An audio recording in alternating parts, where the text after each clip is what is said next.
Hi, welcome back. My name is Srikanth. In today's sessions, we're going to look at Datasphere and SAC connectivity options in detail. At first, we understand the connectivity options at a very high level, and then we go to each option in detail with demos. On my screen, you can see Datasphere on left side and SAC on right side, and I have listed 4 different options, connectivity options between Datasphere and SAC applications. The first option is connectivity, a live connection between Datasphere and SAC application. This live connection is created in SAC to read the data from analytic views and consume them in SAC reports. It's a standard connectivity option provided in SAC, and it is tightly integrated with Datasphere system. And moreover, we don't have to create a model in SAC system to access Datasphere analytic views. So directly we can create a report or a story in SAC by accessing the analytic views as a model using the live connection. So we're going to look at this live connection in detail in the next session.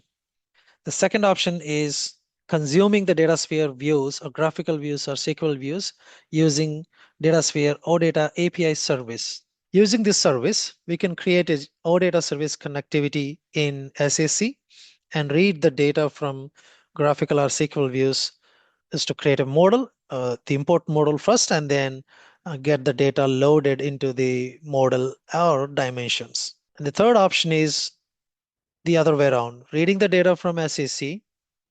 Could it be an analytic model or a planning model, or could be dimensions as well. Using SAC Export Data Service API and establishing a connection in Datasphere. This connection is going to be cloud data integration connectivity because this API is tightly integrated with CDI. And then create a data flow, which is a native data integration object in Datasphere. Read the data from models or dimensions and load the data into local tables of Datasphere. This is kind of an integration option rather than a consumption option. These two are consumption options.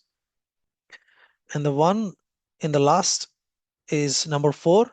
It is the seamless integration between Datasphere and SAC applications. So we link these two tenants as part of a system administration. Once these two tenants are linked, we will have an option to choose whether the models are to be persisted in Datasphere or SAC.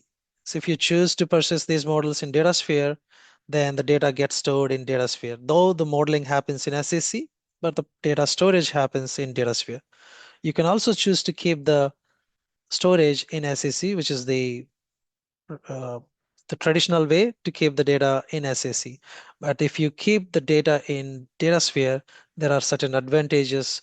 You don't have to keep sending the planning data to the data warehouse every planning cycle finish. And there are more advantages of having seamless integration. That's all for the overview session. In the next session, we start with option 1 or the use case 1, consuming analytic views in Datasphere using live connection and create the reports or stories in SAC system. Thanks for listening. For detailed training on this Datasphere, please reach out at sorumpalli@gmail.com. Thank you. Bye for now.